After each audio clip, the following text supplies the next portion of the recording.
7 મે 2025 આ એ દિવસ હશે જ્યારે દેશભરમાં હવાઈ હુમલાની ચેતવણીવાળા સાયરન વાગશે। જી હા, સાચે જ આ પ્રકારની કોઈ ચેતવણી નથી, પરંતુ મોક ડ્રીલ કરવામાં આવશે, કારણ કે છેલ્લા ઘણા સમયથી આપણે જોઈ રહ્યા છે, ખાસ કરીને જે પહેલગામ આતંકી હુમલો થયો ત્યારબાદ પાકિસ્તાન સતત સીઝ ફાયરનું ઉલ્લંઘન કરી રહ્યો છે, બોર્ડર એરિયામાં સતત ગોળીબારી કરી રહ્યું છે, અને આવા સમયે કેન્દ્ર સરકારે નિર્ણય લીધો છે કે નાગરિકોની સુરક્ષા એ સૌથી જરૂરી છે, અને માટે જ જો કોઈ આ પ્રકારનો હુમલો થાય તો લોકોએ કઈ રીતે વર્તવું તેને લઈને એક મોક ડ્રીલ કરવામાં આવશે। અને 7 મે 2025 રાજ્ય સરકારોને આ પ્રકારનો નિર્દેશ આપવામાં આવ્યો છે। આ સમયે શું થશે અને તમારે શું કરવાનું રહેશે, તો આપણે જણાવીએ તો જ્યારે પણ સાયરન વાગે છે, સામાન્ય રીતે 3 મિનિટ સુધી આ સાયરન વાગતા હોય છે, અને ત્યારબાદ પણ જો આ પ્રકારના સતત સાયરન વાગે છે તો તેનો મતલબ એ છે કે બહાર ગંભીર પરિસ્થિતિ છે, યુદ્ધ જેવી પરિસ્થિતિ છે, દુશ્મન તરફથી અટેક કરવામાં આવશે અથવા તો હવાઈ હુમલો કરવામાં આવશે। આ પ્રકારની એક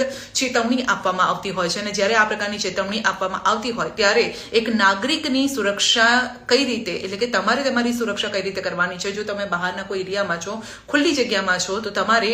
તમારા ઘરમાં જતું રહેવાનું છે, અથવા તો જે જગ્યાએ છો ત્યાંથી કોઈ સુરક્ષિત જગ્યાએ તમારે જતું રહેવાનું છે, તમારે શેલ્ટર લઈ લેવાનું છે, એટલે કે તમે એવી જગ્યાએ છો જ્યાં તમારે અંદર પુરાઈ જવાનું છે, કોઈ ઘર હોય, કોઈ દુકાન હોય, અથવા તો તમે એવી જગ્યાએ જાઓ કે જ્યાં તમે દેખાઈ ન શકો, બારી બારણા પણ તમારે બંધ કરી દેવાના હોય છે। ત્યારે આ પ્રકારનું એક મોક ડ્રીલ કરવામાં આવવાનું છે। હવે આને આપણે કઈ રીતે લેવું જોઈએ આપ સમજી શકો છો, કારણ કે કેન્દ્ર સરકારે પહેલા જ સેનાઓને ખુલ્લી છૂટ આપી છે કે પાકિસ્તાન સામે તમે જે એક્શન લેવું હોય તે લઈ શકો છો, કારણ કે પહેલગામમાં જે રીતે 26 લોકોના મોત થયા હતા આતંકી હુમલા બાદ, અને પાકિસ્તાનની અવળચંડાઈ સતત એ કરતું જ રહે છે,